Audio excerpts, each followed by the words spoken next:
یەکگرتووی ئیسلامی یەکێکە لەو حیزبانەی کە یان یەکێک لە خاڵەکان کە پێویستە شانازی پێ بکەن ئەوەیە کە حیزبێکی ئاشتی خواز بووە تا ئێستا بەشداری وابزانام لە هیچ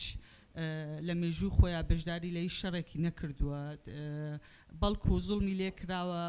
بێدەنگ بۆ بەرامبەر ئەو زوڵمە هەوڵیاوە بە شێوازێکی ئاشتی خوازانە کار بکە ئەمە یەکەم شت دووەم شت وەکو ژنێک یعنی بەڕاستی یەکگرتووی ئیسلامی توانیەتی کۆمەڵێک کادری ژنی چالاک دروست بکە کە ئەمە بخۆی بۆ خۆی وابزانام یەکێک لەو شتانەیە کە پێویستە شانازی پێ بکەم کە بەڕاستی کادرێکی ژنی باشتان هەیە کاریان بە جوانی کردووە تاقە مناڵێم ڕەخنەیە بەڵکو پێشنیارە لەوانەیە جیاواز بێت لە پێشنیاری ئەو بەڕێزانەی کە ئێستا قسەیان کرد ئەویش ناوی حیزبەکە یعنی یەکگرتووی ئیسلامی یعنی بەڕای من ئاین زۆر لەوە پیرۆسترە بخرێتە چوارچێوەی حیزبێک و حزبیش مفهومی حزب زۆر لەوە فراوانترە کە تۆ تەنها نوێنەرایەتی یەک ئایم بکە یعنی ئەکرێ لەم مەسەلەی خۆتان یەکلایی بکەنەوە ئایا ئەگەر من ئیسلامیم سەیری ئیسلامیەت بکەی پرۆسەی هەڵبژاردن بە پرۆسەیەکی دیموکراتی علمانی ئەڕوا ئەو پرسانەی کە ئێستا مەسەلەن ئەو بەڕێزەی کە ئێستا کاکشوان باسی فرێژنی کرد کۆمەڵێک مەسائل هاتووە ئێستا ئەکرێ مراجعە بکرێ ئیعادەت قیرائەی بۆ بکرێ زۆر مەسائل هەیە لە ئاین کە تۆ حزبەکەت لە چوارچێوەی ئاینێکدا ئەنەی بەڕاستی وابزانم زەرەر لە حزبەکەی بە هەمان کاتیش بەداخەوە زەرەر لە ئاینەکەش ئەیەی لەبەر ئەوە وابزانم یەکەم شت کە ئەبێ مراجعە بکرێ ناوی حزبەکەیە کە زۆر بەجددی ئەبێ دانیشتنی لەسەر بکەن و ناوێکی تازەی بۆ بدۆزنەوە کە بگونجێ لەگەڵ ئەو واقعی کە ئێمە ئێستێتیان بەنسبەت قەیرانی سیاسیەوە وابزانم هەمومان یعنی ئەو بەڕێزانی کە ئێستا باسییان کرد یەکگرتووی ئیسلامی کەم تەرخەمە یعنی خەڵکەکە چاوەڕی زیاتریان لێ کرد وەکو ئەتوانم بڵێم تەرەفی چوارەمە لە حیزبەکانە ئەیتوانی ڕۆڵێکی باشتر وەرگێ لە مەسەلەیە و یەکێک لەم بەڕێزانە باسی ئەوەی کرد هەڵوێستی یەکگرتووی ئیسلامی بەرامبەر بە کوردی باکوور بەڕاستی جێگەی ڕەخنەیە یعنی خەڵکەکە بە شێوازێکی گشتی ئەو ڕەخنەیان هەیە لە یەکگرتووی ئیسلامی زۆر سپاسدانە زۆر سپاس بۆ دکتۆر عوسمان کاک حاجی فاروق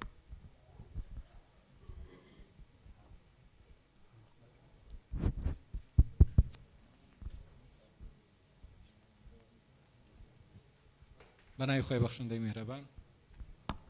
سپاس بۆ ئەم دەرفەتە پیرۆزباییم لە تەواوی خوشکیان و برایانی یەکگرتووی ئیسلامی بە بۆنەی ساڵڕۆژی ڕاگەیاندنی یەکگرتووی ئیسلامیەوە ئەلبەتە ئەگەر کۆبوونەوەیەکی ئەوان نەبوایە هەندێک نەزەر و سەرنجێ لەوانەیە لە شوێنیکان نەموتبایە بەڵام مادەم بانگێشکراوم ئەو حەقە بە خۆم دەدەم کە هەندێک نەزەر و تێبینی بەیان بکەم ئەلبەتە بەوەی کە وەک لایەنێکی سیاسی ئەگەر کەم و کورتیەکان ژمێردران بۆ خۆی فەزڵە یەکگرتووی ئیسلامیش دیارە ئامادەبوان ژمارێک لە تێبینی و ڕەخنەیان بەیان کرد بتوانرێ بۆی ڕەخنەکان بەیان بکرێەوە بژمێرێن من پێم وایە بەشێکە لە سەرکەوتن من نەزەری خۆم لە دوو خاڵە بەیان دەکەم جەنابی مامۆستا خاڵی یەکەم من وا دەزانم زۆر جارێ یەکگرتووی ئیسلامی لە پرۆسەی سیاسی لە هەرێمی کوردستانە پرۆژەی هەبووە و بەشدار بووە لە پرۆژە و زۆر جاریش خۆی پێشەنگی پرۆژەکان بووە بەڵام بەداخەوە زۆر جار نەیتوانیوە ئەو پرۆژانە لەگەڵ لایەنەکانی کایان بە تەنها بۆ خۆشی بتوانێت بیباتە سەر زۆر جارێ دەبینی پرۆژەکان لە نوێ ڕێگا یان هاوڕێکانی بەجێهێشتووە یان پرۆژەکەی داوەتە دەست خەڵقانی کە و پرۆژەکە لە نوێ ڕێگا مرێنراوە دیارە لە هەر کارێکیشا ئەنجام حسێبە ئەنجام تەبەنی لەسەر دەکرێت نەک دەستپێک بۆیە یەکێک لەو خاڵانی کە زۆر جارێ لەسەر یەکگرتوو بەیان دەکرێت ئەوەیە کە ناتوانێت ئەو پرۆژە یان ئەو بابەتانی کەوا لە سەرەتاوە دەستی پێ دەکا تا کۆتایی بیبە یان لەگەڵ هاوڕێ و هاوسەفەرەکانیان لەوانەیە نەیتوانی بێت تا سەر بڕوە لە کاتێکا کە تەنگژەی یان گرفتی هاتبێتە بەردەمی لایەنەکانی کەی بەجێهێشتووە خاڵی دووهەم من واز دەکەم زۆر جارە یەکگرتووی ئیسلامی لە کێشەی گیر و گرفتەکانە دەستی بە وەسەتی دارەکەوە گرتووە وەکو جەنابی مامۆستاش خۆی ئاماژەی پێکرد بەردەوام بەتەنگ هاوسەنگی بارودۆخەکەون کە زۆر جارێ ڕاگرتنی هاوسەنگی خۆی بۆ خۆی کێشەی گیر و گرفتە چونکە ناکرێ لە کاتی لە بینی زاڵم و مەزلومە ئێمە هاوسەنگی ڕابگرین بۆ خۆتان دەزانن کە دەبێت لە کاتێکە کە زاڵم هەبوو دەستی بگیرێ بەوەی زڵم نەکا خاڵی کەم هەبوو دیارە برادەران و ئامادەبووان باسییان کرد سوپاسانەکەم زۆر سوپاس کاک حاجی بەڕێز عەبدوڵڵا ڕێشاوی برای یەحیا عومەر ڕێشاوی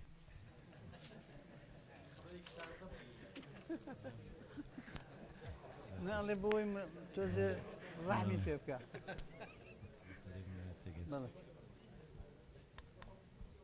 بەڵێ زۆر سپاس بۆم دیدارە ڕاستەکەی من هەر بۆچوونی خۆمە خەمە پاڵە و برادرانی کەوتیان ئەم دیدارە گرنگە بەبێ مجامەلەوە بۆی ئەڵێم گرنگە بۆی هێزە سیاسەکانی کەش بیکەن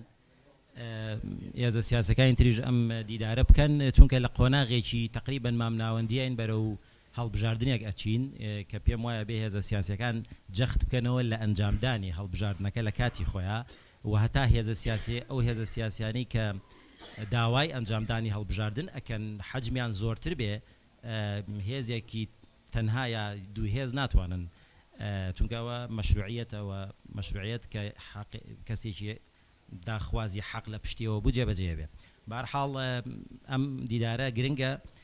بەو مەرجەی کە ڕەخنە و پێشنیار و ئەوانە بکرێ بە کۆنووس و ئیشی لەسەر بکرێ و کاریگەری هەبێ لەسەر خیتابی سیاسی یەکگرتووی ئیسلامی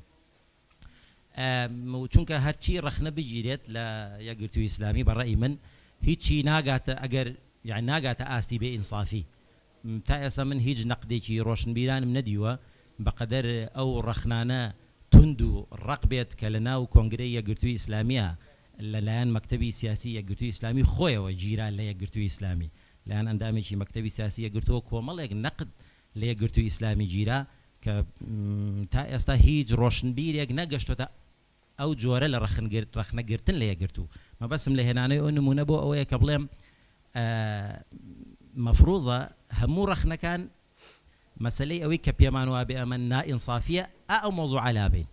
هیچ ڕەخنەیەک نییە نامنصیف بێت ڕەخنەیە و یا قوبوڵەکرێ یا ڕەدەکرێتەوە و ڕەخنەی ناو دەرەوە هیچ فەرقی نییە یعنی ئێستا لە زەمەنی شەفافیەت و زەمەنی دیموکراسیەتە ئەندامێکی یەکگرتوو ڕەخنە لە یەکگرتوو بگرێەوە مسەقەفێکیش ڕەخنەی لێ بگرێ هەروەکو یەک وایە یعنی هیچ کێشەیەکی نییە و بەرحاڵ ئەو ڕەخنانی لە یەکگرتووە گیرە منصیفانەیە ئێمە سەر ئەوەی کە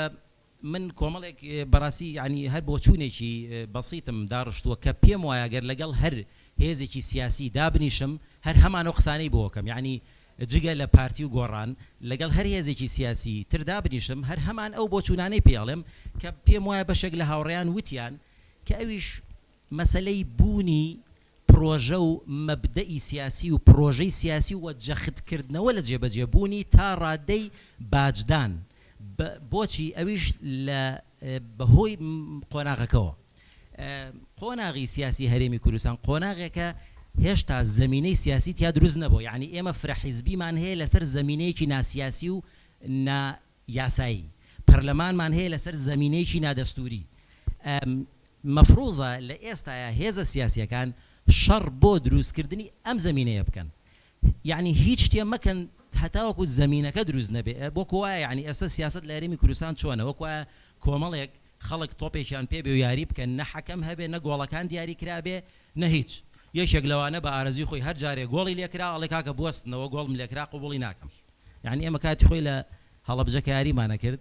مامۆستا حەسەن شەمێرانی لێرەیە شەمێرانەکان ئەیان و ئەگەر گۆڵ بکەن لێتان قوبوڵ ناکەین بەزیدی وانەوت ئینجا ئێستا سیاست لە هەرێمی کوردستان وای لێ هاتووە بۆیە مەفروضە پێشەکی ئەم زمینە سیاسیە دروست بکرێت ئەم زمینە سیاسیەش پێویستی بە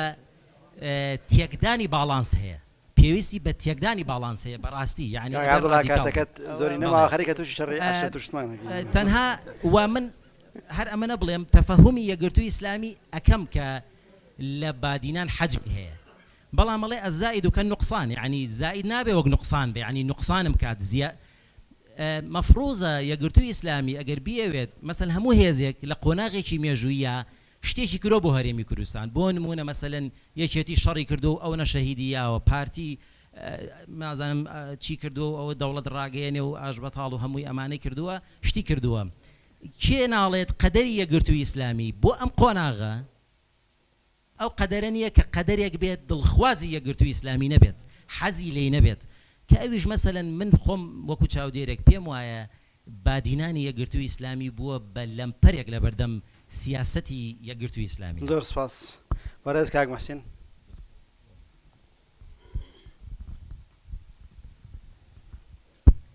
دوای سڵاو و پیرۆزبایی لە ڕاستیا چەند خاڵێک هەیە ئەمێ ئاماژەیان پێ بکەم. یەکەمیان قسەکردن لەسەر میانەڕەوی، ینی ئێمە زانین لە سەرەتای ڕاگەیاندنی یەکگرتووی ئیسلامیەوە ئەم چەمکەی تەبەنی ئەم چەمکەی کردووە و ئیش لەسەر ئەم چەمکە کە بێگومان ئەم چەمکە لە هەندێک ڕۆوە لە ڕاستیا زۆر چەمکێکی گرنگ و میحوەریە. بەڵام پێم وایە کە ئەم چەمکە یان بەوە دەست پێ بکەم کە ئەگەر یەکگرتوو ئەوێ سنگ و قورسایی خۆی لە ئێستا بەدواوە نێتە خوارەوە، لە ڕاستیان پێم وایە پێویستی بەوە هەیە کە بە شێوەیەکی زۆر ڕیشەیی خوێندنەوەیەکی زۆر جەوهەری بکە بۆ چەمشی میانەڕەوی. و ڕەنگە معنی بەڕێی من ئەگەر تەنها شتێکیش ینی لەم کۆبوونەوەیە ئینتاج ببێ ئەوە بێ کە ئێوە بڕیاری لەناو خۆتان ئەڵبەتە کۆنفرانسیە بدەن لەسەر سەر لە نوێ خوێندنەوە، سەر لە نوێ پێناسەکردنەوەی چەمشی میانەڕەوی. پێم وایە خزمەتێکی زۆر گەورەتانەکە و ئەگەر خوێندنەوەیەکی تری جەوهەری بۆ ئەم چەمکەنەکەن پێم وایە زەربەیەکی زۆر گەورە ئاخۆن هەم لە خۆتان و هەم لە کۆمەلگاش، کە دوجار حیزب نهادێکی سەرەکی کۆمەلگای مەدەنیە کە باش بوو کۆمەلگاش لی سوودمەندە، کە خراپ بوو یان نائەکتیڤ بوو کۆمەلگاش دەرەی لێکە. بۆیە من لەو منتەڵەقەوە لە ڕاستیا دژیەوە بۆ سنانم کە پیان وایە کە حیزبێک بە نمونە بابنە ماڵەگەرایی بێەوە حیزبەکان خۆیان هەڵیەبژێرن، یعنی لە ڕاستیان قسەیەکی هەڵەیە چکە دوجار حیزب نهادێکی کاریگەری کۆمەلگایە، بۆیە ئەبێ هەمووان قسە لەسەر خودی حیزبەکانیش بکەن گەرەندامی و حیزبەش نەبن. و من پێم وایە لە ڕاست چکە بۆچی بەلامەوە گرنگەکە خوێندنەوەیەکی جەوهەری بکرێ بۆ چەمشی میانەڕەوی، چکە پێم وایە بەداخەوە کەم تا زۆر ئێمە لێرین لە ڕاستیا ڕاشکاوانە قسەیەکەین وەکو برادران باسییان کرد و مامۆستاناوی مامۆستاش ئاماژەی پێکرد، ئێمە لە ڕاستیان مجاملە نەکەین. پێم وایە ینی کەم تا زۆر بە شێوەیەکی ڕاستەوخۆ و ناڕاستەوخۆ گوتاری میانەڕەوی لە ناو یەکگرتووی ئیسلامی کوردستانە تەحویل بووە بۆ گوتاری تەسلیم بوون. و هەموو ئەوەی کە باس لەوە کرێکە ئێمە با بڵین خۆمانێک لای ناکەینەوە و لەگەڵ فڵانە حیزب و فڵانەی نابین، لە ڕاستیان هەمووی گوتاری تەسلیم بوون و هیچی تر. مامۆستا ئاماژەی بە نوقتەیە کرد کە ئێمە هەمومان بەشدارین لەوەی کە هەیە. ئۆکێ ئەم قسەیە بە کاکەسوس ئاماژەی پێکرد، یعنی ئەم قسەیە زۆر خەتەرناکە لە دیوێشیە کە چونکە فعلا دوو حیزب یان دوو بنەماڵە زیاتر مەسئولن، نەک زیاتر بە شێوەیەکی ڕەها بەڕاستی. بەڵام لەو ڕۆوە لە ڕاستیا ئێوەش مەسئولن کە ئەگەر پارتی وێشێتی بەکردنی شتی خراپ بۆ نمونە مەسئول بن، ئەوە ئێوە بە نەکردنی شتی باش مەسئولن. بۆیە لە ڕاستیا بێ شتەکان جیاکەینەوە، یعنی لەو ڕۆوە ئێوە مەسئولن کە مۆقیفتان نییە کە کردەکار نین بەڕاستی. سەبارد مەسەلەی دیسانەوە گەڕێمەوە مەسەلەی گوتاری تەسلیم بوون. ئەم گوتاری تەسلیم بوونە بە شێوەیەکی گشتی هەموو ینی گوتار و مۆقیفی حیزبەکەی گرتووەتەوە. بەڵام پێم وایە لە ناو حیزبەکەشا کۆمەڵی خەڵک ئیتر ڕەنگە بگەنە مەکتەبی سیاسیش لە ڕاستیە لە ناو یەکگرتووی ئیسلامی کوردستانە زیاتر سوودیان بە شێوەیەکی خراپ سوودیان لە گوتاری تەسلیم بوون وەرگرتووە. و من پێم وایە گەر ئەم سیاسەتە بم جۆرە بەردەوام بێ لە ماوەیەکی ترا مامۆستەڵاح ئەوەندەی کە سیقەی بە منەوە نەسیقەی مەکتەب سیاسەتی خۆی نییە. داوای لێبوردن هەیە کە ئەم جۆرە قسەیەکەم و من پێم وایە ئێوە لە من تێگەن کاڵێم چی، یعنی مەبەستمەوەیە کاتێک گوتاری تەسلیم بوون لە ناو حیزبێکە زاڵ بۆ خەڵکانەی کە زیاتر ئامادەی تەسلیم بوونیان هەیە ئەتوانن زۆر بە باشی استثماری ئەم گوتاری تەسلیم بوونە بکەن. لێرەوەش مەسەلەی و خاڵی عەبدوڵڵا باسی کرد، فعلا مەسەلەی بادینان نەک لە بادینان ڕەنگە ینی مەسەلەی بادینان پێم وایە چەند نقطەی قووەی یەکگرتووە ئەوەندەش نقطەی زوعفیەتی، چونکە تۆ ینی حیزب بەر لەوەی بریتی بێت لەو خەڵکانەی کە ئەندامین یان دەنگی پێدەن لە ڕاستیا بریتە لە بەرنامەیەکی سیاسی و بەرنامەیەکی ئایدۆلۆژی، وەتە بەرنامەی سیاسی و بەرنامەی ئایدۆلۆژی لەسەر و ئەندامەکانیەوەیەتی. کاتێک بادینانی من ڕێگر بێت لەوەی کە من بەرنامەی سیاسی خۆم و بەرنامەی ئایدۆلۆژی خۆم جێبەجێ بکەم لە ڕاستیا نەمبێ باشترە لەوەی کە هەم بێ. و لەم ڕۆژەوە لە ڕاستیا ڕەنگە یعنی هەموو ئەوانەی بادینان لەگەڵ ئەم گوتاری تەسلیم بوونیان نەبن، ڕەنگە هەنێک خەڵکی دیاریکراو لە بادینانە هەبن لەگەڵ گوتاری تەسلیم بوون نابن. و لەم ڕۆ ئێمە لە ڕاستیا نمونەمان هەیە بیرمان نەچێ، یعنی لەناو یەکێتیە ئەم نمونەیەمان هەیە کردتاوە پێچەوانەیە، یعنی ئێمە کاک عارف ڕۆشتیمان هەبوو لە یەکێتی نیشتیمانی کوردستان لە بادینان کە وازیەنا دەنگدەرانی یەکێتی لە بادینان دوو قات زیایی کرد. مەبەستمەوەیە کە تۆ نابێ یعنی حساب یعنی سەرکردەکانی بادینان یان سەرکردەکانی هەولێر بکەیتە قیاسی یەکگرتووەکان لە ڕاستیا. والله یەک دوو خاڵمەوە بە کورتی ئاماژەی پێکەم. یەکەم قسە لەسەر پارسەنگی کرا. من پێم وایە پارسەنگی ئەبێ پشتا لەو بکەین کە تۆ ئەگەر هۆکاری پارسەنگیت ئەبێ پرسیار لەو بکەین تۆ پارسەنگی لە پێناو چیدا پارسەنگی لە چییە چکە بیرمان نەچێ زۆر جار پارسەنگی یان ڕێککەوتن زۆر خراپە لە ڕێنەکەوتن بە تایبەتی ئەو کاتێک کە ڕێککەوتن لەسەر شتە خراپەکانە ئەو کاتێک کە ڕێککەوتن دژی بەرژەوەندەکانی گشتیە خۆی ئێمە هەمومان نەزانین ڕێککەوتن نامەی استراتیژیەتی و پاتی ڕێککەوتن نامەیە بەڵام ڕێککەوتن نامەیەکی زۆر زۆر خراپە قسەکە لەسەر ئەوەیە زۆر زۆر گرنگە پارسەنگی گرنگە بێگومان ڕێککەوتن گرنگە بەڵام لەسەر و ڕێککەوتنەوە لەسەر و پارسەنگیەوە ئەبێ بزانین لەسەر چی ڕێەکەوین و ئەبێ لە پێناو بەرژەوەندی گشتیا لە پێناو سەروەری یاسایە لە ڕاستیان ڕێبکەوین مۆزوعی تر زۆرە کاتان ناگرم زۆر سپاس کاک محسین کاک کامەران سوبحان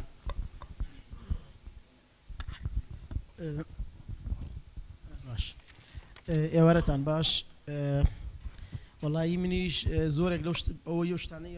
کە نووسی بوومە و برادرانە وتیان بەڕاستی بە تایبەتی قسەیەکی کاک محسین هیوادارم مامۆستا باش تێگەیشت بێت کە وتی ڕەنگە لە داهاتوە وای لێ بێت مامۆستا سیقە بە من زیاتر بکات تا بە ئەندامی مەکتەبی سیاسی حیزبەکەی و نمونەی کاک عارف ڕۆژدی هێنایەوە هەندێک نمونە من نامەوێ باسکەم بەس دووسێ سەرنجی خێرام هەیە بەڕاستی باسی هەڵوێستی یەکگرتوو کرا سەبارەت بە پەرخستنی پەرلەمان من بیرمیەت وەکو ئێستا وەکو ئەم لەحزەی کە تیا دانیشتوین دوای سیوەکی ئابوو مامۆستا لەنە پەرلەمان دیار لەژێر پاڵەپەستۆی پارتیا داوای ئەوەی لێکرا کە یەکگرتوو بەشداری حکوومەت بکات هیوادارم و قسانی مامۆستا سەلاح لە ئەرشیفی یەکگرتووە ما بێت لە پەرلەمانی کوردستان ئەگەر بە هەڵانە بم گەلی کوردستانی ژە و کاتە تازە دانرابوو لە شەق بەشی لە قسەکانی مامۆستای لیایەوە کە بزات پەرەگرافێکی مامۆستان بیرە لە قسەکانی ئەوتی ئەم کورسیانی کە دانیشتون ئەمە بەشێکیان هینی ئەو برادرانن کە جەماوەت دەنگی پێیاون و هینی ئەو کەسانن کە یەکێتی نیشتیمانن کە نیوەی کۆمەلگای کوردی پێگەێنن بۆیە دڵ بەوە خۆش نەکەن ئەم نیوەتان حکومەت دروستەکەن نیوەکەتان ئەوانن لە شاخ ئەبێ ڕۆژێک بێنەوە بێنن لە شوێنەکەی خۆیانە دانیشن ئەم هەڵوێستەی مامۆستا بۆ برادرانی یەکێتی کە ئەو کاتە نیوەی کورسەکانی پەرلەمان بە بەراورد بەو هەڵوێستی ئێستا یەکگرتوو یا ئەو هەڵوێستی ئێستا یەکگرتوو سەبارەت بە پەرخستنی پەرلەمان بەڕاستی دوو هەڵوێستی زۆر جیاوازە ئەمە بۆ ئەوە نییە کە من باز لەوە بکەم کە من ڕەنگە خۆم بە جۆرە لە جۆرەکان لە بەشێک لە هاوکێشەکەی بم یا لە نزیکەوە ئاگام لە ڕووداوەکان بێ ڕەنگە مامۆستا خۆی بزانێت لە ماوەی پەرخستنی پەرلەمانە چەند جارێک یعنی بەیەکەوە دانیشتوین هەندێک ڕائیم پێوتوە حتا پێش پەرخستنی پەرلەمان ئەمە هەڵوێستێکە و من پێم وایە ئەمە نەدیفاع لە یەکگرتوو هیچ بەس ئەمە هەڵوێستێکی مێژووی بووە لەو کاتەیە مامۆستا بەراورد بەو هەموو ساڵی یەکگرتوو کە تێە کۆشێت بەڕاستی ئەو مووقیفە من هەستەکەم تەراجوعی کردووە وەکو خۆم نەک بۆ پەرخستنی پەرلەمان بۆ زۆر پرسی تریش خاڵی تریش مامۆستا باسی کرد کە زۆر مەبەستمە باسی بکەم باسی مەوزوعی پاشکۆیاتی کرد بەڕاستی ئیسا هەرم زاراوی خۆی وام چەمکە خۆی بەڕاستی لە دنیای سیاسەتە و لەو گەمەی کە ئیسا لە کوردستان و لە ناوچەکەی ئاکرێت زۆر گۆڕاوە من پێم وایە لە مەوزوعی یەکێک لەو برادرانە باسی کرد لە مەوزوعی پشتیوانی باکوور زۆر بەڕوونی من پێم وایە پشتیوانیکردنێکی داوای لەبوو نەکەم و زاراوەش ئامی یەکگرتوو لە ئاک پارتی و لە ئەردۆگان وەکو پشتیوانە بێتامەی گۆڕان و یەکێتی وایە لە پێدە و لە پاکەکەی کەن یعنی هەستەکەی هیچ نەتیجەیەکی نیە هیچ یعنی هیچ قازان جەک ناکە لە سەرنجامەوە یعنی پێم وایە ئەوەش یعنی مبالغەیەکی زۆری کراوە و ئەشزانین معادلاتی سیاسی سا لەسەر بەرژەوەندی هاو بەشە بەڕاستی و ئەوی گۆڕان و یەکێتیش ئەیکەن و من ئەمەوێ یەک قسە بکەم یعنی بەڕاستی کۆتایی بەو قسەی بێنم یعنی ئەم مجاملەی کە گۆڕان و یەکێتی کەنینی پێدە و بڵێنی پاکەکە بڵێ یعنی بگاتە معادلاتی سیاسی پارتی و بەرژەوەندی سیاسی و ئابووری نێوان پارتی و پاکەکە زۆر نزیکترە لە بەرژەوەندی ئابووری و بازرگانی نێوان پاکەکە و یەکێتی بۆ ئەم قسەش بەڵگەم هەیە و دنیای بەڵگەش هەیە کە ئیسا ڕەنگە کاتی ئەو نەبێ و سوپاسانەکەم زۆر سپاس کۆتا کۆمنت کاک بەهمەن دەستان خۆش بێ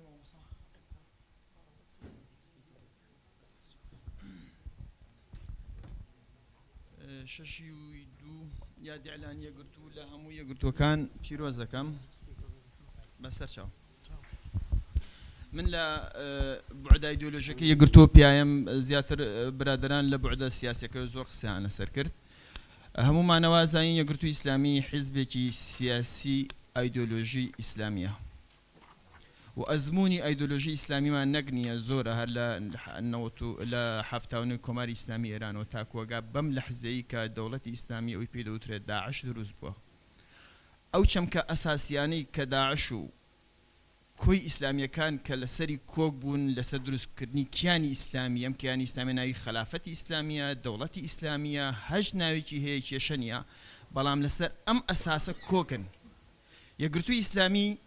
وەک ئەوەی کە خۆی بە حیزبێکی ئیسلاحی دەزانێت پێویستە دوای داعش بگاتەوە قۆناغی بەجددی بەم چەمکانە بشنەوە ئایا چەمکانە پێویستی بە دەستگای زانستی هەیە بە جورئەتەوە بچێتەوە بەناو ئەو بابەتی کە پێی دەوترێ ئیجتیهاد و کۆمەڵە بابەتی دیکە کە لە ناو دینە ئەکرێەوە لەناو بوعدی سیاسی دینە ئاکرێت پێویستی یەکگرتووی ئیسلامی پێ بچێتەوە ئایا چی جایە کاتەوە لە دروستکردنی کیانێکی سیاسی ئیسلامی کەوشی ئیسلامی لەگەڵ کۆماری ئیسلامی کۆیەکاتەوە لەگەڵ داعش کۆیەکاتەوە لەگەڵ خۆشی کۆیەکاتەوە خاڵێک تر زەرورە یەکگرتووی ئیسلامی من بەردەوام چاودێر بووم تا 1990 یەکگرتووی ئیسلامی کە لە 6/2/1994 دروست دەبێ تاکو 99 یەکگرتووی ئیسلامی شوێنی سیاسەکردنی ڕوون و ئاشکرا دیارە نە پارتیە نەیەکێتیە نە بستنەوەی ئیسلامیە نە نەغزەی ئیسلامیە شوێنێکی ڕوون و ئاشکرای دیارە هێزێکی سیاسی دێتە پێشەوە بە بێچەک مۆدێلێکی دروست دەکات و دەتوانێت جێگەی خۆی بسەلمێنەوە ڕوون ئەتوانێت تا 99 بیسەلمێنێ بەڵام لە دوای 99 یەکگرتووی ئیسلامی پۆزیشنێک و شوێنێکی دیاریکراوی خۆی لە سیاستکردانیە لە 2003 تا 2009 کە پێڵێ یەکگرتووی ئیسلامی قۆناغی تۆ بێت ئۆپۆزیسیۆنێکی بەهێزبی دەڵێ من تا ئێستا قۆناغی ئەمەم نەهاتووە کە هێزێکی دیکە دروستە بێ ئۆپۆزیسیۆن خۆی ئەدا دەپاڵ ئەوە کە ئەم هێزە تووشی قەیرانی گەورە بێ یەکگرتووی ئیسلامی هەنگاوێک لەوێتە دەرەوە هەنگاوێک ئەچێتە بینی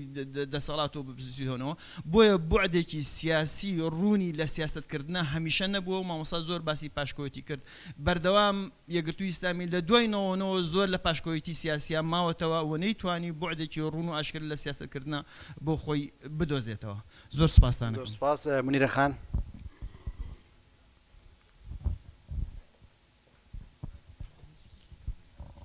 بسم الله الرحمن الرحیم سلام بۆ هەموو ئامادەبوانی بەڕێز بەداخەوە من درەنگ هاتم گوێ بیستی قسەکانی جەنابی مامۆستا نەبووم پیرۆزبایی ساڵیادی ڕاگەاندنی یەکگرتوو لە جەنابی مامۆستا سەلاح و هەمووتانەکەم لە هەموو خوشک و برایانی یەکگرتووی ئیسلامی و دەستخۆشیم بۆ نووسینگەی ئەمینداری گشتی و ئامادەکارانی ئەم کۆنفرانسە کە ئەم هەلەیان ڕەخساند کە بەڕاستی بۆ یەکەمین جارەکە حیزبێک بێت لە دەرەوەی خۆی سێری خۆی بکات و ڕای کەسانی دەرەوەی حیزبەکەی لەلا گرنگ بێت و گویان بۆ بگرێت کە هیواداری نەمەش ببێتە نەریتێک بۆ هەموو حیزبەکانی تریش بە نیسبەتی یەکگرتووی ئیسلامی دیارە سیاسەتی جوانی هەیە و هەمووی باسکرا ئێمە ئەمڕۆ پێمان باشە کە دەست بخینە سەر ڕەخنەکانمان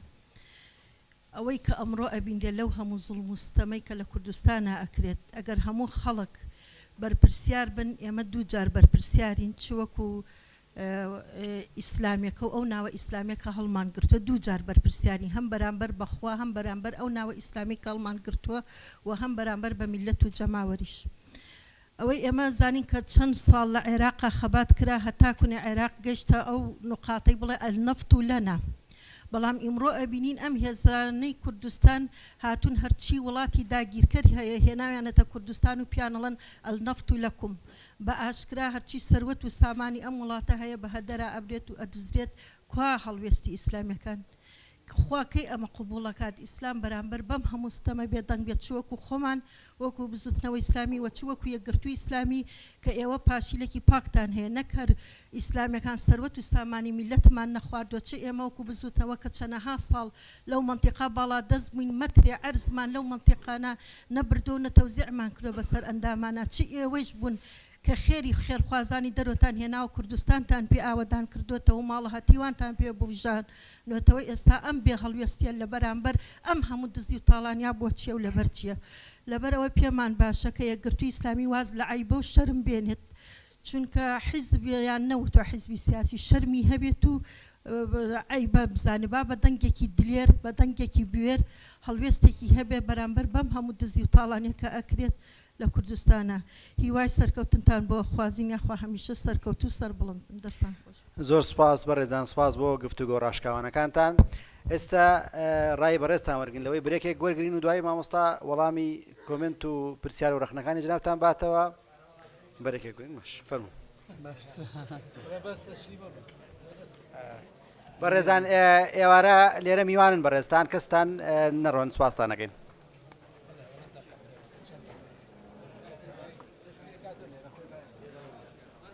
ئەگەر لە ماوەی 10 دقا بتوان بێنەوە بۆ ئێرە سپاستانەکەین.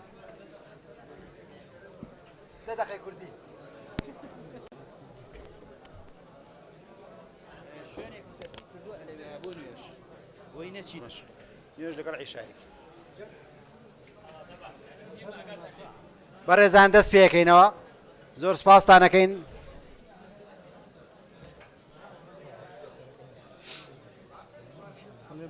نوێشکردنەکەەوە ئەخینە ساڵ عیشا بۆ نوێژەکەینە ئەڵێن بۆچی سوال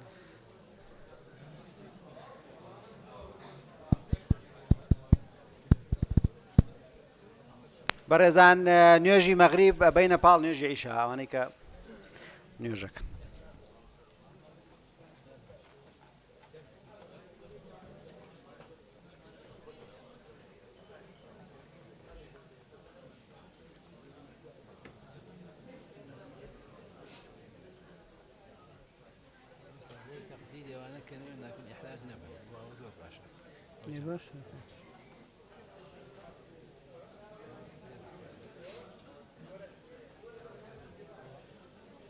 چی ماوەدە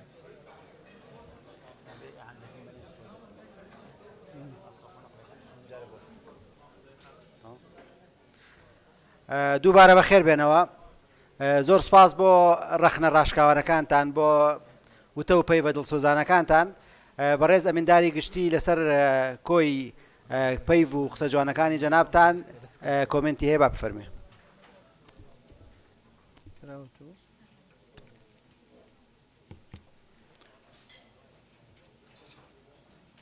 بسم الله الرحمن الرحیم. سەرەتا زۆر سپاسی هەموو لایەک، هەموو ئەو بەڕێزانی کە بەشداریان کرد و ئەوانش کە بەشداریان نەکرد بێگومان قسەکانیان یا کراوە یا ڕەحمیان بە ئێمە کردووە. لە هەموو حاڵەتەکانە سپاس بۆ هەمووان. ئەو بەڕێزانش کە واتە سەورەکەن ڕەخنەیان گرتووە بێگومان پێشەکی وتمان و لەسەر هێشتا سەعاتێکی تێپەڕ نەبوو لەسەر قەولی خۆمانین. ڕەخنەکان لەسەر سەردانین و زۆریش ڕێزمان هەیە بۆ ئەو خەمخۆریە. ئەمڕۆ ڕۆژگارێکی وا نییە کە خەڵک ڕازی دڵی خۆی هەمووی بڵێ یا ڕاشکاوانە، بەڵام ئەوەی چاوەڕوانەکرێت لە ئێوەی خۆشەویست هەر ئەوەیە بێ ڕاشکاوانە قسە بکرێ و ئێمە شتیمان بە باش زانی. ڕەنگە ئێمە لە ڕووی مەوقع و مەسئولیەت هەمووی نەتوانین وەکو ئێوە هەڵڕێژین وەڵامەکان وەکو ئەوەی کە ئەبێ بوترێ، بەڵام بێگومان سوودی لێ وەرەگرین و قازانجی گەورەی لێبینین، چونکە قسەی دڵسۆزانەیە و گلەیی دۆستانێ. وەبزانم ئیلتیباسێک بوو لە کەلیمەی خەڵک. بێگومان ئەزانن کە شەقام و خەڵک و ئەمانە زۆر بەکارهێنرێ، هەر کەس بۆ خۆی بەشە خەڵکی خۆی هەیە. وەکو قۆرخی شاخان چۆن بەشکراوە، ئەوە قۆرخی فڵان دێ ئەوەیە وای لێ هاتووە. بەڵام بەڕاستی من ئەوەی کە مەبەستم بوو ئەوە نەبوو کە جەماوەر یا خەڵکی غەیری خۆمان، مەبەستم ئەوە نەبوو. مەبەستم لەو کەلیمەی خەڵکە ئەو ئیستیعمالە بوو کە بەکارهێنرێ، یعنی ئەوەی کە ناحەزە یا دژە یا ئەوێ ئەوە بکاتە،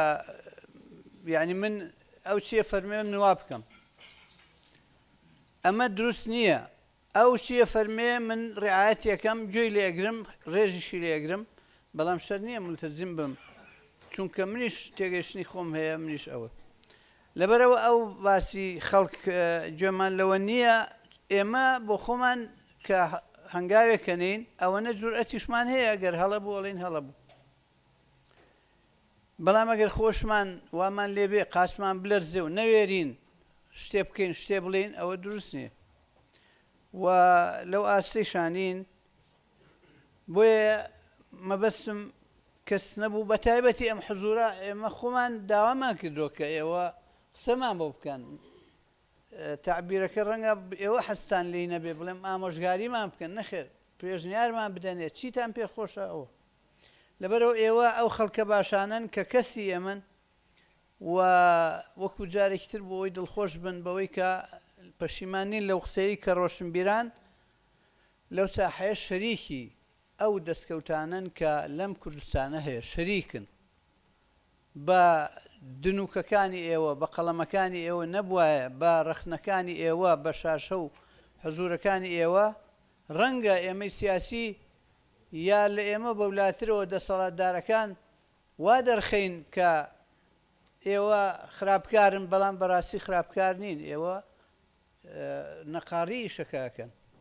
بەڵام بە نەفەسێکی پاک و بە مەسئولانە وەکو عەرزم کرد هەمومان تەواوکاری یەکین و کارەکە پرۆسەیەکی تەکاملیە و بێگومان خاڵێکی گرنگی تریش هەیە من زیاتر لە جارێک باسم کردو لە کۆڕ و کۆبوونەوەی ترا ئەم ساحەیە زۆر ئالۆز بووە زۆر متەشەنیج بووە میزاجمان تێک چووە یەکتر بە شەیتانکردن زاڵ بووە ئەمە پێم باش نییە بەڕاستی چونکە ئێمە لە هەموو حاڵەتەکانە لەم ساحە ئاژین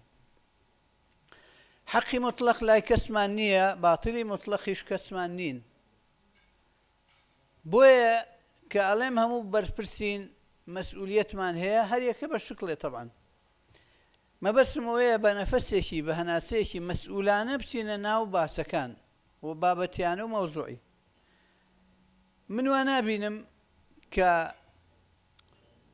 ئەوەی کە ڕووی داوە خەتای 100% لایەکە و ئەوی تر بەریئە طبعاً هەمووتان ڕێیتان وایە بەڵام یەکێ مبادرەیەکی تر ئاوەکەی ڕشتۆ یەکێ تر قاسی تێخستووە ئەمە ئیشەکان وایە ئێمە کە سیاسەتەکەین هەموو طبعاً جەنابتان ئەزانن سیاسەت فەنی ممکنە سیاسەت مامەڵەی ئەحداس و وەقایعە سیاسەت دروستکردنی واقعی تازەیە بە دیدێکی واقعیانە بە کارێکی واقعیانە نابێ بە تەخەیل و بە تەمەنیات ئیش بکەین ئەبێ لە سیاقی ممکناتە کار بکەین واقعی تاڵمان هەیە ئشارەتان پێکرد من ڕەنگە دووبارەی نەکەمەوە لە شتی بازێکی ساڵانێکە بازێکی لەم گۆڕانکاریە سیاسیانە ڕوئەدا بەڵام من ئەڵێم ئەبێ هەمومان بە واقعیەت کار بکەین بۆ چارەسەرکردن و ڕاستکردنەوە و چاکسازی ئەو واقعە یا گۆڕانکاری ئەوەی پێی خۆشە گۆڕانکاری کەلیمەکان هەمووی هەر یەک بابەتە ڕەنگە لە خوێندنەوەی یەکتر تێبگەین بەڵام ئەگەر سیاسی ئیشی گەیانە بنبەس ئەوە مؤشری فەشەلی خۆیەتی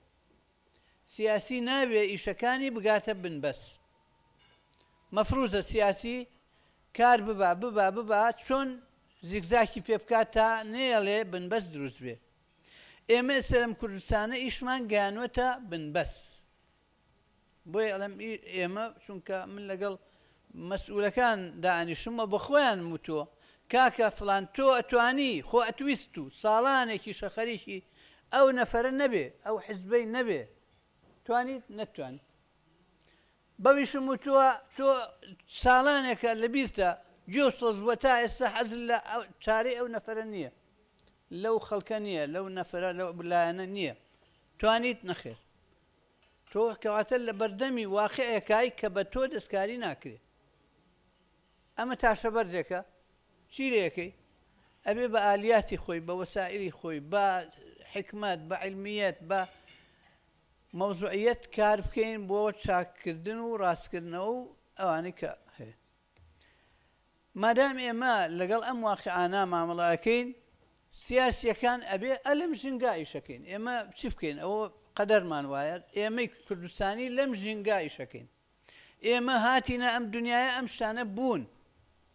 ئێمە تۆزە پیرترین گەنجەکان هەر هاتن چاویان کردەوە سەیری ئەم وەزعاکەن ئاوایە چۆن چاکی بکەین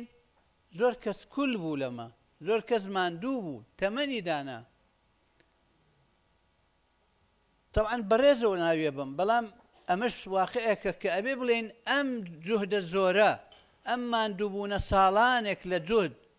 کە وەختێ نەتیجە دیار نییە یا بە شێوەیەکی زۆر بەسیط دیارە تۆ بێت تەکنیکەکەی بگۆڕی ئەبێ بەرنامەکە بگۆڕی تاکتیکەکە بگۆڕی ستارتیش هەمووی یەک شتە گۆڕانکاریە بەرەو باشتر چوونی ئەم وەزعەیە بەرەو چاکردنی وەزعەکانە بێگومان ئەم ئامانجە پیرۆزە یەکمانەخا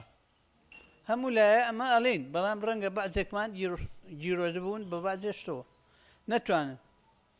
بەڵام ئێمە وەکو لایەنێکی ساحەکە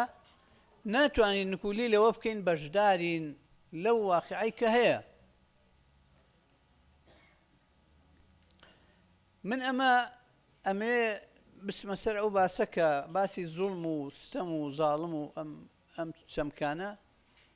دابەزاننی لەسەر ئەم واقعا بەم شێوەیە بە هەڵەیە بینم لەگەڵ ڕێزم بۆ هەموو لایەک لایەنێک هەموو گیانی زوڵم نییە و لایەنەکەی تر فریشتە و خەتای نەبێ و نەتیجەکە هەمووی ئەو بەڵێ میلەت مەزلومە شەو بلە ئەگەر ڕاستەوێ میلەتی ئەمە مەزلومە بەڵام کارکتەرە سیاسیەکان هەموو بەشە زوڵمیان هەیە بە خۆشمانەوە بە ئێمە وەکو یەگرتوو کە ڕەنگە دەستمان لە زۆر لەو شتانە نەبێت کە پێوترێ زوڵم بەڵام هەر ئەمەی کە لەگەڵ پرۆسەیەکین لەگەڵ تەشکیلاتێکین تەوان ئەوش جوابی خۆی هەیە لە سیاقی خۆیان جوابی خۆی هەیە پاساوی خۆی هەیە بۆچی هەین تەسەورمان وایە خراپتر ڕوەدا ئەو تەسەورە هەموو لایەنە سیاسیەکان کە ئێستا پێنج حیزبەکە لە حکوومەتە ماوین بەبێ ئەوەی کە کارابین حزورەکەمە هەر حکوومەتەکە خۆی کارانەیە حکوومەتەکە خۆی فەشەلی هێناوە لە زۆر بوارە بەڵام لەوەش خراپتر هێشتا هەیە چونکە بەجێت هێشت چی ڕوئدا بەڕاستی ئێمە ناتوانین وەزع بکەینە حەقلی تەجریبی ئێمە کەسەرەکەین بە یەکە حتا برایانی گۆڕان کە وەزیرەکان دەرکراون من دەستخۆشیان لە یەکەم ئەوە نەخۆڕاگریەکەن لەسەر ئەوەی کە استراتیژیانە بیر لەو مەوزوعاکەنەوە نەک لە ڕەتفعلێکی عاتیفی چونکە هاتنە دەر لە حکوومەتێک کە تۆ بنیات نەریت مؤشری مەوزوعێکی ترە و بە ئاراستەیەکی تر ئەڕوا ڕەنگە دوایی لێی پەشیمان بین بۆیە باسەکە باسی ئەوە هەڵە کراوە هەڵەکان هەموو بە شێوەی لە شێوەکان ئەزانین کە ڕسممان گرتوون و تاوە و مەحفوظە لە مێژووە بەڵام ئەوەش هەیە کە ئەم هەڵانە وەکو عەرزم کرد زنجیرەیەکە شتێکی حەدەسێکی ساعەتی نییە تێڕوانینمان بۆ چارەسەر شێوازی مامەڵەمان لەگەڵ حەدەسەکان ڕووداوەکان نۆزەی ئابڵی سیوێکی ئابڵی هەموو ئەو شتانە زۆر شت هەیە لە مێژووی ئێمە هەیە بەڵام سیاقی مێژووی خۆشی بخوێنیتەوە پاساوی خۆی هەیە ئەیڵێن ئەوەی کە پاساوەکە ئێڵێ دڵخۆشەکە بەلای کەم دڵخۆشەکە بە پاساوەکەی ئێمە بچینە ناو محاکەمەی مێژوو خزمەت ناکات بە نەتیجە ئێمە ئەو جورئەتە بە خۆمانە دەین کە لە نۆزدەی ئابا طبعا نۆزدەی ئاب تەواوکەری 23 حوزەیرانە 23 حوزەیران ئەگەر دڵتان نەیەشێ بەعزێکتان تەواوکەری یا شێوازێک لە کۆپی 30 حوزەیرانی ساڵەکەی ترە حاڵەتێکە سلسلەیە هاتە پێش پەرلەمان مؤسسەیەک کە ڕاستە ئیشەکەی ئەگەر دایبڕی لە کوردستان ئیشی پەرلەمان ئەوە بوو کە ئەیکە ئەوە بوو کە ئەیکرد بە یاسایی معالەجەی مەوزوعێ بکە بەڵام لە کوردستانە ئایا پەرلەمانی کوردستان ئەتوانێت توانای ئەوەی پێیە بەو لاعیبانش کە هەن بەو مؤسسەیە کە هەیە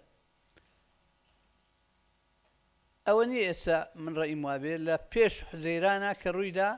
وەختێ پرۆژەکانیان پێشکەش کرد من ئەوە وتووە لە مەقالەکە کە تکایەکی برایانم کردووە کە ئەم مەوزوعە حساسە چونکە دەستبردنە بۆ مەوزوعێکی حساس وەکو لغم وایە تەقینەوەی ئەگەر بە هەندەسی نەیتەخێنیتەوە خراپ ئەتەخێتەوە. ئەوە خوێندنەوەی من بووە لە پێش ئەوەی لە ئیشا نەبووم ئەو کاتەش. ئیتر تەفسیلەکەی تەبعاً بینە سەر تەفسیل هەڵەی هەمومان بەشدارین لە هەڵەکە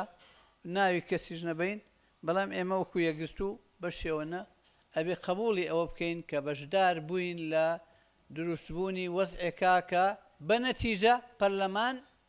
پەکخرا. جەریمەی پەخستنی پەرلەمان کەس ناتوانێت خۆی بکا بە ساحیبی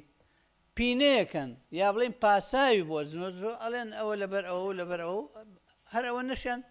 ئەبێ لێ وەرگرین. بەڵام ئایا ئەم پاساوانە دروستن؟ نەخێر بۆچی دروستین؟ چونکە ئەیتوانی دان بە خۆیان بگرێ وەکو ئێستا مەجبورە هەر مفاوەزە بکە ئەو وەختە بیکردایە تۆزە ئیشەکەت دوا بخرایە. ئێمە شوینە خزمەتیان وتمان بەڕێزان ئێوە بە دوو دێڕەتوان ئەم مەوزوع حەلکەن، بە دوو دێر بڵێن ما ئەوەی ڕوویدا لە 12 ئۆکتۆبەرە کارێکی هەڵەبوو ئێمە لەگەڵیانین یا ئێلغا بکرێ. حکوومەت دەستی کراوە بێ ئیشەکانەکە پەرلەمانیش یێتەوە جێی خۆی دوایی چۆن بە تەفاهم هەموو شتێکرێ.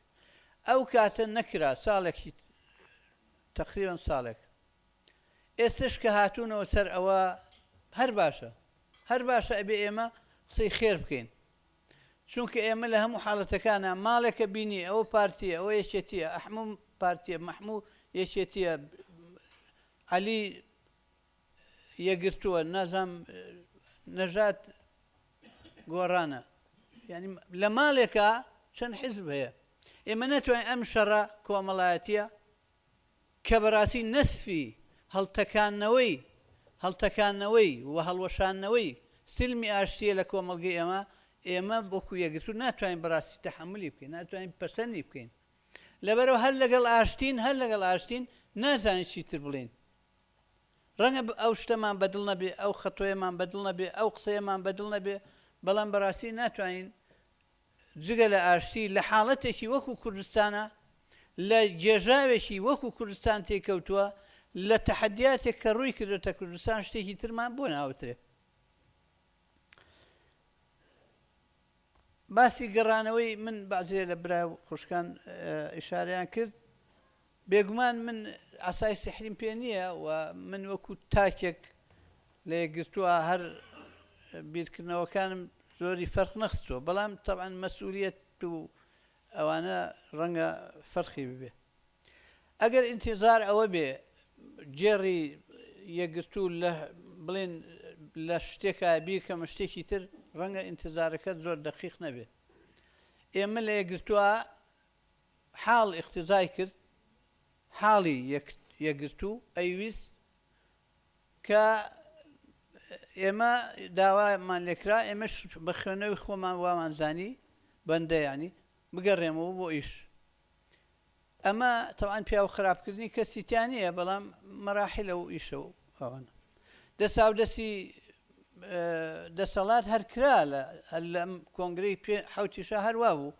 گەڕانەوەیەکی دیموکراسی و ئەسوات و ئەوانە بوو خۆوە نەبێ بە چەپڵە نەبوو، بەڵام لەگەڵ ئەوەشە خواستی دڵی من نەبوو بۆ ڕاستی و من لەگەڵی نیم بۆ ئیشێکی محەدد نەبێ بۆ ئیش کار چاکردنێکی یا معالەجەی وەزعانێکی کە ڕەنگە قیادەی یەکگرتوو لەو کاتێشا جەنابی مامۆستا محەممەد لەو کاتێشا هەر ئەو منیش بوومایە هەروان پێکرا من نەزام، بەڵام بە هەر حاڵ ئێستا ئەو مەرحەلەیە منی خواستووە بۆ یەک ماڵی و یەکێتی ناو یەکگرتوو مەطلوب بووە ئەو هەنگاوە بنین کە من حەزیشم لێ نەکردو. بەڵام چی بکەین مەسئولیەتە و ڕوتێکە ئێمە کەسایەتیمان و ناو شۆرەتمان بە یەکگرتووە، ئەگەر یەکگرتوو شتێکمان لێ داوا بکە مەجبورین. ڕەنگە زۆر کەس حەزی لەوەیە بڵێن فلان کەس زاڵمە فلان کەس مەزڵومە. ئێمە وەکو یەکگرتوو چونکە ئەمانەوێ بەڕاستی قسەیەکی خێر بکەین قسەکەمان لەبەر بڕوە هەر بەو نەفەسە ئاشتیە و بەو تێگەشتنەکە ساحەی ئێمە ئاشتی لە پێشتر لە شتەکانی تر ئەوێ حەزمان لەوە نییە ئەو تەسمیانە بکەین ڕەنگە لای خۆیان بە شێوەیەک لە شێوەکان تعبیری بکەین بەڵام حەزمان لەوە نەبووە و ئەوەش بەشی ئەوە ئێوەش ڕێز لە ڕای ئێمە بگرن بەڵام بێگومان کەوتومانە مەسئولیەت ڕەنگە هەر کەس بۆ خۆی تێگە یەکگرتوو ئەگەر لەسەر خۆی شەڕی گەورەی نەکردبێ شتێکی ڕاستە یعنی وامانزانی و ئیسارە واقعەکەیشمان خوێننەوە ئێمە لە بیرمانە لە 2005 کە وەختێ خوێنمان ڕژا لە دوهۆکە وەزعەکە چۆن بوو خۆشتان لە بیرتانە لە 2012 تەحتەوەرێک ڕوویدا بوو بەعزێ ئەوزاع ڕوویدا بوو بەڕاستی قەڵەم و نەفەسی ڕۆشنبیران کە قەت بیرمان ناچێ جوڵا بوو زۆری فەرق بوو لەگەڵ 2005 ئەوە شەڕفرۆشیەک بوو یا سیستەمێک بوو لێمان کرا ئێمەش بە پێی خۆی مامەڵەمان کرد لەگەڵی ئێمە هیچ کاس مبادر نەبووین لە ستەمکردن بەڵام وەختێ سەممان لێ بکرێ ئێمە حەزمان لەوەیە مەزلوم بین نەک زاڵم بین و هەرواش بووە مەزلومی ملەتی ئێمە فێری ئەوەیە ئێمەش خۆمان بەڕەسە نەزانین لەو ملەت بەڵام ئەوەش تا قیامەت نابێ و بەردەوامیش نابێ هەموو ئەوانەی کە ستەمەکەن ئەبێت چاویان لەوە بێ ستەمکارەکان چیان پێهات چیان بەسەر هات لە قەزافی و بیگرە تا هەموو لەبەرەوە ئەوەش باسێکی ترە ستەمکار دڵخۆش نەکا بە ئەمڕۆی خۆی چاوی لەوە بێ کە خوا و خەڵک حەقی لێکاتەوە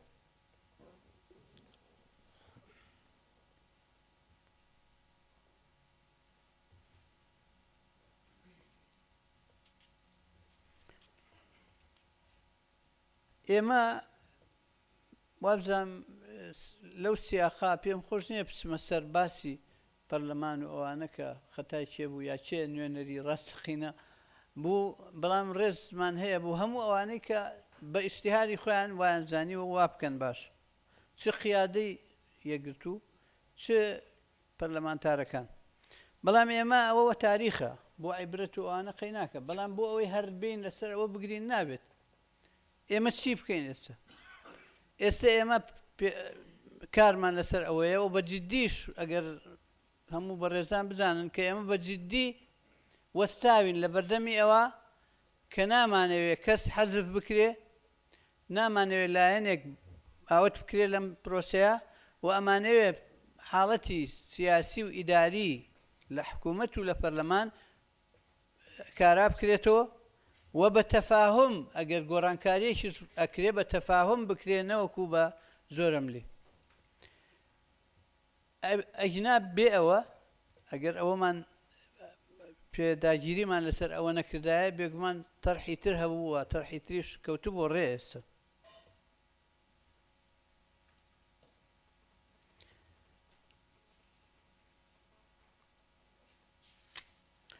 ئەم تەقسیمە ئیقلیمی کە هەیە طبعا ئەمەش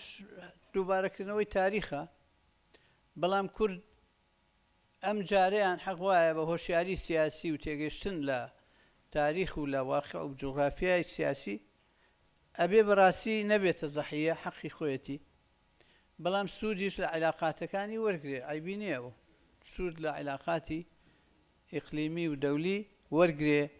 سەرکەوتنەکانی پێشمەرگە لەگەڵ ڕێز و حرمەت و تەقدیر بۆ جوهد و تێکۆشانی پێشمەرگە و تەقدیری خانەوادەی شەهیدان و خەڵکی شەهید بووی ئەو ڕێگەیە کە نیشتیمانیان پاراست و هەڕەشەیان دوورخستەوە ئیشێکی گەورە کرا بەڵام سەمەری ئەمە بەرهەمی ئەمە چۆن بخورێ بەڕاستی ئەبێ بە هەموومانەوە خەریکی ئەوە بین بەرهەمەکەی بە ئاراسەیەکی ئیجابی بڕۆ وای لێ نەکەین یا پوچەڵ بێتەوە بێکەڵک بێ ئەم بڵین لەسەرکردنەوە دەولیەی کە هەیە لەسەر کورد ئەم ئاوردانەوە دەولیەی کە هەیە دوای داعش لەوانەیە زۆر لە مەسەلەکان ئەگۆڕێ ئەبێ لە ئێستەوە خۆ ئامادەکاریەک ببێ بۆ ئەم مەوزوعە ئەویش بە ناوماڵی خۆمان ڕێخستنەوە ئەبێ بە گوزەشتکردن و چاوپۆشی لە هەڵە و پەڵەکانی ئەم بەینەمان نەخوازرا بوو هەرچی ڕووی داوە هەمووی نەخوازراو بووە حەق وایە بچینەوە سەرخاڵی دەستپێکردنەوەی پێکەوە ئەو ڕۆژەی پێکەوە حکوومەتی پێنج حیزبی دروستکرا بچینەوە ئەوێ بە عەقدێکی تازە یا بە هەر شێوەیەکتر ئەوە تەبیعیە لە گفتوگۆ گەینە نەتیجە بەڵام کەس نیەتی ئەوە نەهێنێ و سەرکەوتوش نابێ هەر کەس ئەو نیەتەی بێ یەکێک ئاوتکە یەک لایەن چەند لایەنێک ببن و چەند لایەنێک نەبین ئێمە هیچ کاتێ لەگەڵ ئەو حاڵەتە نابین کە کەس ئاوت بکرێ کە بە ئیستیحقاقی انتخابی خۆی هاتوێتە سەر ئیش دوای انتخابات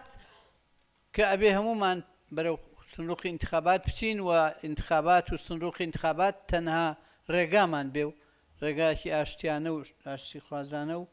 دیموکراسیانەیە و ئێمە چارەیەکی تر نابینین لە کوردستانە دەستبردن بۆ هەر چارەیەکی تر هەڵەیەکی گەورەیە پشت قایمکردن و پشت ئەسووربوون بە هەر کەرەسەیەکی تر بە هەر شتێکی تر کە بە ناوی هەڕەشەوە بەکاری بێنین یا بە ناوی ناچاریەوە سەری لە براکوژی و دەرچێ هەڵەیەکی گەورەیە و میلەتی ئەمە بەڕاستی مستحقی ئەوە نییە جارێکی تر بیکێشین بە شەڕێکی ناوخۆی ترە ئەمە شۆشیارێکی گەورەیە خەڵکێکەیە متەڕەبیسە ئێستا لە سەنگەرایە لە مەڵاسایە بۆ ئەم واقعا بیخۆزێتەوە خەڵکی ئیقلیمیە خەڵکی نەخوازراو کە دۆستایەتیەکەی مەسلەحیە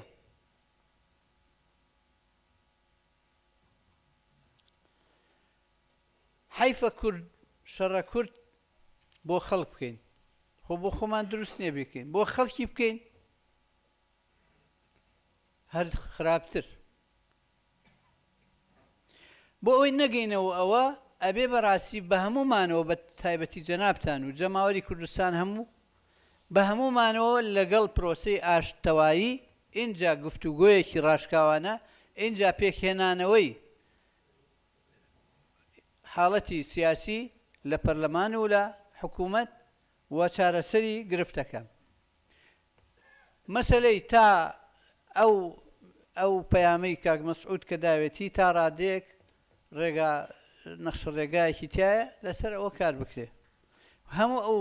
خاڵانەی کە باسی لێوە کراوە کاری باشن و چەند ساڵ و چەند وەختە باس کراوە داوا کراوە ئێستا کە مادام تەرح کراوە ئەبێ بە جددی بچین بەدەمیەوە و هەموو لایەک ڕاستکەین لەو چوون بەدەمەوە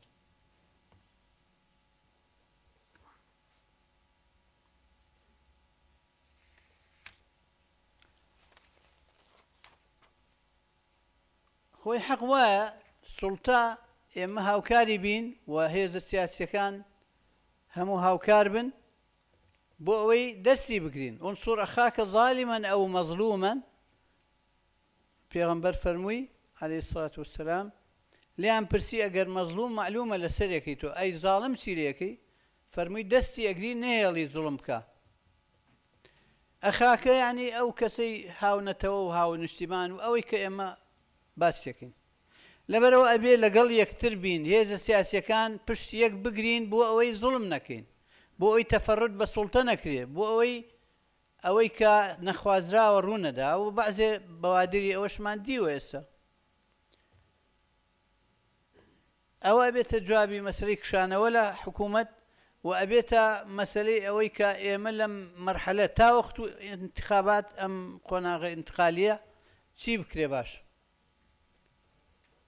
ئێمە بە جددی لەسەر ئەوە کارەکەین و لەگەڵ هەموو ئەطرافەکانیش بە جددی قسەمان کردووە یەکگرتنی یا ڕێککەوتنی پارتی وێچەتی بۆ گەلە کۆمە بێ لەسەر خەڵکی تر هەڵەیەکی گەورەی استراتیژیە وە سەرکەوتوش نابێت بۆ ئەوە بێ کە مەساڵح بەشکەن ئەویش هەر شتێکی خراپە و تەواوکاری وەزعێکی خراپە بەڵام بۆ ئەوە بێ بەڕاستی وەکو دوو هێزی ڕئیسی ببنە بناغەی یەخستنەوەیەکی نیشتیمانی و هەر یەکە بە شێوەیەک پاڵنەر بێ بۆ ئەوەی ئەو حاڵەتە سیاسی و ئیداری کوردستان سەروبن پیا بکا و بچێتەوە دۆخی خۆی تا کاتی انتخابات و بەرەو انتخابات بچین بە نەفەسێکی برایانە و پێکەوە شتێکی باشەوە یەکێتی و پارتی نزیک بن باشە تا دوور بن ئەگەر دوور بن بینیومانە نزیکیش بن دی بینیومانە ڕەنگە خەتەرە و مەخاتر و مەترسیەکانی دووریان زۆرتر بێ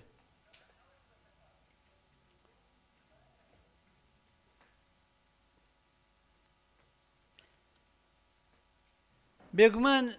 فەرمووتان ئێمە بەرپرسیار نابێ بڵێ بۆ مطلقیە بەرپرسیارین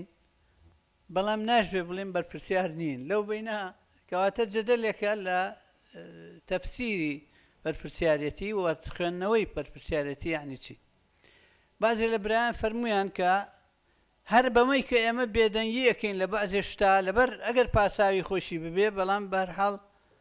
ئەوەش مەسئولیەتە بێگومان ئەوە ئێمە لەوان لە حکوومەتە برانی کۆمەڵ لە حکوومەتان برانی یەکێتی لە حکوومەتان پارتی شەریکی هەیە لە حکوومەتەکە ئێمە بەرپرسیارەتیە تۆ ناتوانی تەنانەت برانی گۆڕان کە لە حکوومەتەکە نەهاتوونەتە دەر کە من ڕێیم وایە باشیان کردووە بەڵام ئەوەش هەر گۆشەیەک لە بەرپرسیارەتی ڕووی تێکە دروست نییە کە گۆشتەکەی بخۆی گۆشتاوەکەی نەخۆی بەڵام ئەوەش ڕاست نییە کە ئێمە وەکو لایەنێک کە عەقدی کردو و 50 ساڵی و لایەنێکی تر چی کردو بێگومان ئێمە کەی مەسئولیت هەر ئاگامان لێ نییە ئەوە یەکێکە لە خەلەلی ئیدارەی کوردستان کە ئیشی ئیمڕۆ نییە ساڵانێکە کە ئیدارەکە بە شێوەیەکی سەقەت کراوە ئەبێ کۆشتکەین خەباتکەین بۆ چاکردنی ئێمە لەم کابینەی پێنج خۆڵیا ئومێدمان وابوو کە ئەوە چارەسەر بکرێ بەڵام نازان بڵێم کەم حوسڵی بوو یا مۆزوعەکە گەیشتە قایمایی و تەحمل نەکرا یا چۆن بوو بە هەرحاڵ سیاقی خۆی بوو نەتیجەی بەوە دەرچوو ئەبێ بچینەوە سەر ئەوە بەڵام بە نەفەسێکی تر و بە دەرس وەرگرتن و عیبرەت وەرگرتن لەمەی کە ڕوویدا لەم 2 ساڵە ئەو هێزە سیاسیانە پارتی و یەکێتی و گۆڕان و کۆمەڵ و یەکگرتوو هەر پێنجیان ئێستا لە حکوومەتان ئەگەر نیزاعێکی جددیتر لە بینی گۆڕان و پارتیا هەیە ڕاستە بەڵام ئەبێ مامەڵەی جددی بکەن لەگەڵ یەکتر لەگەڵ بوونی یەکتر نەک لەگەڵ سڕینەوەی یەکتر کە ناتوانن نەیشیان توانیەوە بیکەن خۆشیان مانوو نەکەن خەڵکیش سەرگەرم نەکەن بەو شتانە مامەڵە بکەن لەگەڵ یەکتر ئێمەش هاوکاریانە بین لە خزمەتیانە ئابین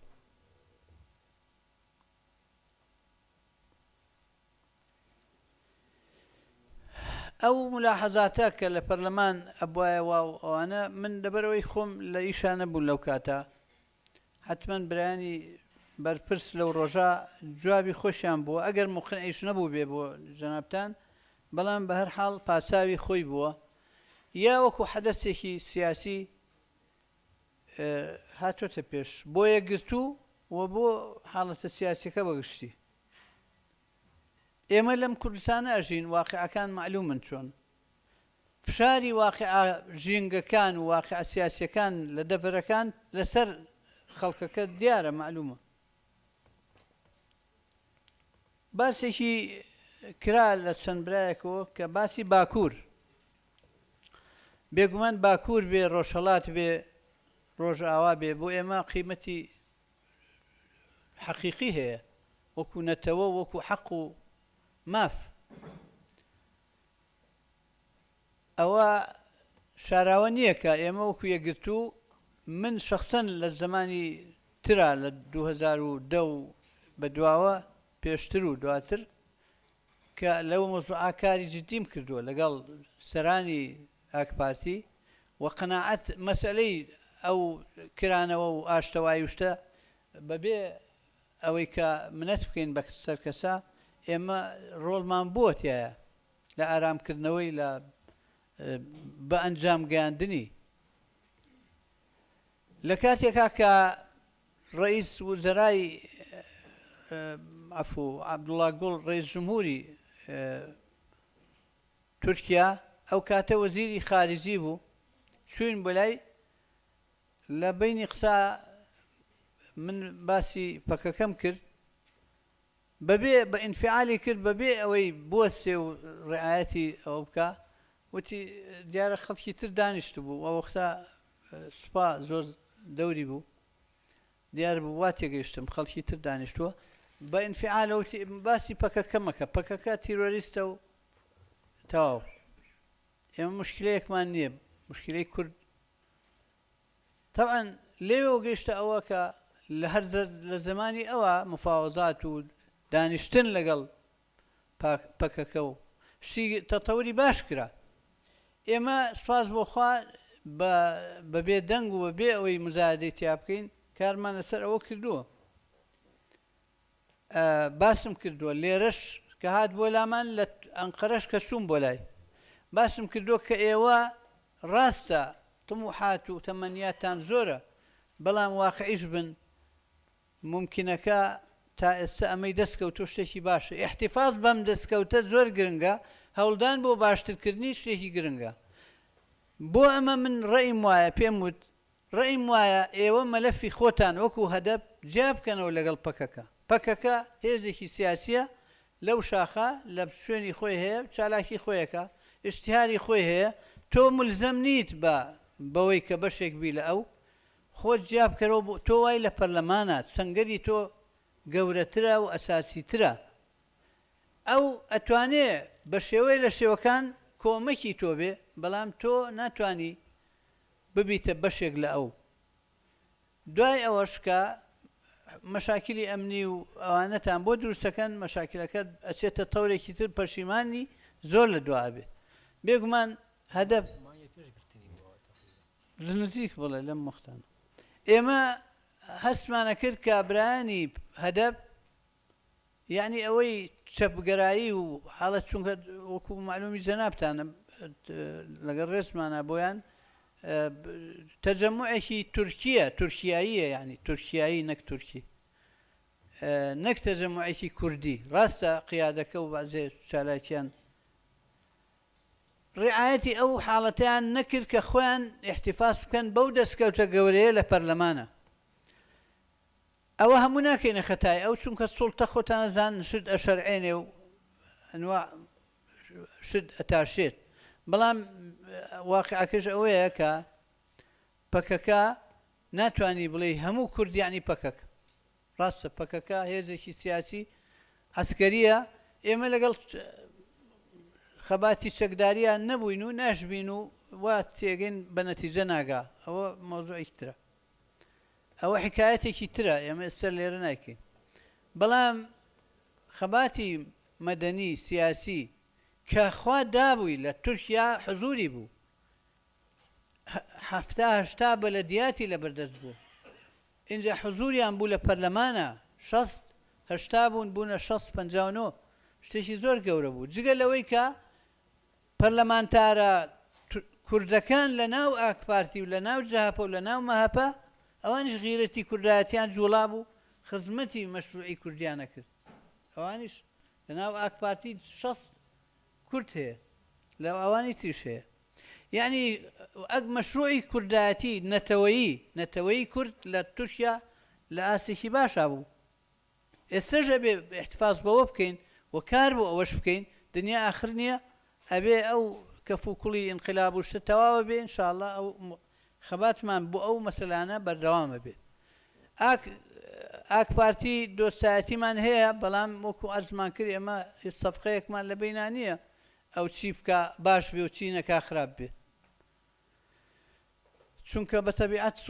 سوڵتەیش خۆی بۆ پاراستنی خۆی ئەوەی بۆ خۆی باشە ئەوەکە بەڵام لە عینی وەختیشا ئێمە وەکو گەلی کورد لە تورکیا لەگەڵیان لەگەڵ مافڕەواکانیان لەگەڵ هەموو جوهدەکان کە سەرفەکرێ بووە بە ماف دابینکردنی مافەکانی ئەو گەلە و عینی شت لە ڕۆژهەڵاتیش هەروایە لەگەڵ هێزە سیاسی کوردیەکانە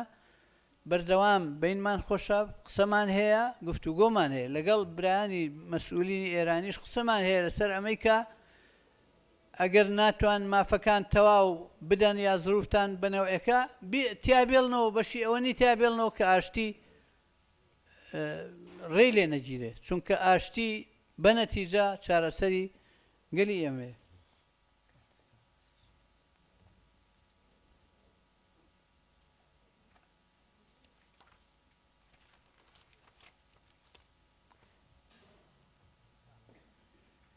مەسلەی بوونی وشەی یا پاشگیری ئیسلامی بەشێک نییە لە یعنی مەسلەیەکی ئەتوانی بڵێ عەرەزی و شکلیە لە مۆزوعات جەوهەریتیان نییە چونکە ئێمە ئەزانین کە جەوهەر مەطلبە ناوەرۆک مەطلبە ئەکرێ لە کۆنگرەیەکە زۆر بەتەبیعی یەکگرتو ناوێکی تر لە خۆی بنێ وشەی ئیسلامی لابا یا شتێک نییە ینی ئیسلامی صفەتە و هیچ شتێکمان لەسەر فەرز ناکە ئەو نازرێ نەبێ کە خۆمان خەناعەتمان هەیە بە مەرجەعیەتی ئیسلامی بۆ کاری خەباتی سیاسیمان ئەوەش کە جەنابی برایەک فەرمووی تەجروبەی جەزائیر و میسر و فلان و طبعا عیبرەت بگرین لە هەموو دنیا بەڵام ئینسافەن ئەوەی لە کوردستان هەیە حزوری ئیسلامی لە کوردستانە حزورێکی محتەرەمە وانییە کە ڕێی لە گیرابێ یا ملاحەقە کرابێ یا بەنەوەیەک ممکنە بەعزێ ئەزیەت و بەعزێ لە ڕکابەری و لە بەعزێ ململانی سیاسیە یا لە بەعزێ هەڵەی بەعزێ نەفەری سەر بە لایەنە ئیسلامیەکانە ڕووی دابێ شتی بەتایبەتی شتی ئەمنی کە ئەویش لە دوای تەحقیقەوانە چارەسەر کراوە ئێمە لە شانسی خۆمان لە کوردستانە بەگلەی نین حاڵەتە ئیسلامیەکە بەڵام خۆمان ناوماڵی خۆمان ڕێخینەوە باشتر ڕێک و پێک بێ بۆی باشتر بتوانین ئەدای کاری خۆمان بکەین بۆی باشتر بتوانین سەنگی سیاسیمان بێ بۆی باشتر بتوانین دەورێکی ئیجابیمان بێ نەک بۆ شەڕە عیلمانی و بۆ دروستکردنی بەری عیلمانی و ئیسلامی چونکە تونڕەوی ئەگەر عیلمانی بێ یا ئیسلامی بێ هەردووکی مەرفوزە تونڕەوی حاڵەتێکی ئینسانی سەقەتە ئەکرێ ئیسلامی تووشی ببێ ئەکرێ عیلمانیش تووشی ببێ و ئەشبینین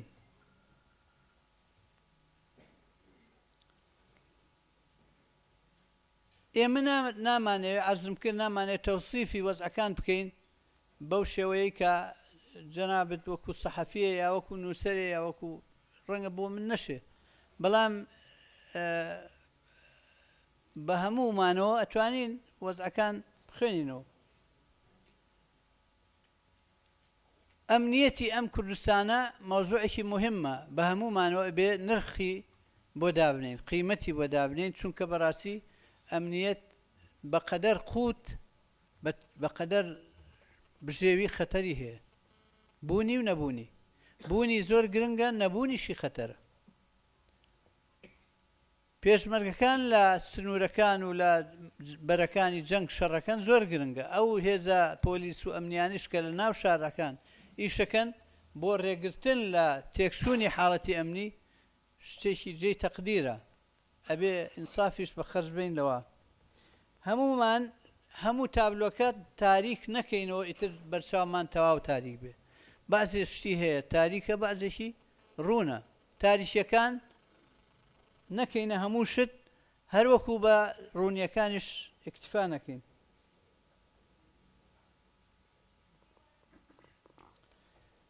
ئێمە لە سیوێکی ئاب دوای سیوێکی ئاب کە طبعا پارتی گەشت بووە سنوورەکان کاک کامران ئشارەی پێکرد کە زروفی ئەو ڕۆژە ئەیانویست حکوومەتێکی ئێتلافی دابنێن ئیتر طبعا پارتی ئەو وەختە باڵادەست بوو یەکێتی لە سنووری شارەکان و دێهاتەکانیش نەمابوو لەسەر سنوور بوو ئێمە سەرەتا حەزمان لێی نەبوو بەڕاستی دوایش گەیشتە ئەوە بە چیرۆکەکەی درێژە بەڵام کە بەشداریمان کرد لە پەرلەمان تەبعاً پەرلەمان ئەو کاتەش هەرویستیان بە پەرلەمان مەوزوعەکە بکەن ئەوە لەوێەوە بزانە ئەهەمیەتی بوونی پەرلەمان بۆ ئێستش و هەر دەستکاریەکی تریش بکرێ بوونی پەرلەمان پێویستە ئەبێ ئەوانەی کە ئەیانەوێت چارەسەری وەزع بکەن ئەبێ پەرلەمان کارا بکەنەوە ئەو ڕۆژە پەرلەمانیان تەرتیب کرد بە ئامادەکردنی چەند ئەندامێکی یەکێتی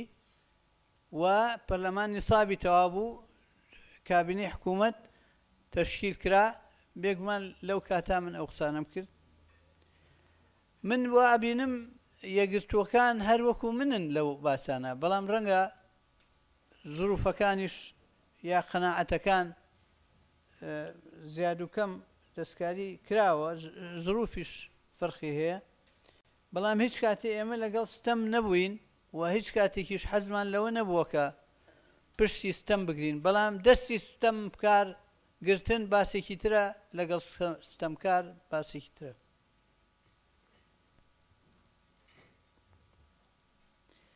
لە سلێمانی وازانم ئێمە ڕۆڵێکی ئیجابیمان بوو بۆ ئەوەی لێرە مشکلەی ئیدارە حەل ببێ ئەوەی کە من لە بیرمە لێرە بۆ ئەمانزانی کە ئیشەکە شکالی تایە بەو شێوەیە قەناعەتە ئەو خوێندنەوەیە تۆ ئەگەر تێگەشت خۆ ئەو ڕۆژە پارتی پێی ناخۆش بووە گەر لە بیرتانە پارتی نەفەرەکانی خۆی وتیان ئێمە لەگەڵ گۆڕانە بین ئەو ڕۆژە بینی گۆڕان و پارتی زۆر خۆش بوو ئەی ئەو کاتە بۆچی یەگرت و مەوقفەکەی وانە بوو ئەو کاتە وای تێگەیشتین یا بڵین ئەو کاتە کاربەدەستی یەگرت و وای تێگەیشتووە کە ئەگەر گۆڕان ئیدارەی ئەم شارە بگرێتە دەست مەسلحەت لە ئیشەکان نییە لەبەر ئەوەی منتخەی نفوزی یەکێتی ڕەنگە مەشاکل دروست بێ ئەمە خۆی ڕەنگەیە خۆی یەقین نییە ڕەنگە مەشاکل دروست بێ ڕەنگە سەر نەگرێ ڕەنگە وەکو ئێستش بەعزێ شەواهید هەیە کە تەئیدیەوەکە خۆ ئێستا گۆڕان لێرە محافظە و قایمقامە و مەناسبی باش بەڵام مەوزوعەکە وازحە ئێمە ماومانە با کەس عیبدار نەکەین ئێمە هەمومان سەقافەی دیموکراسی ئاڵوگۆڕ هەموو شتمان ماوێتی بەڵام سفریش نییە بە کەمەکە رازی بین بەرەو باشترکردنی بچین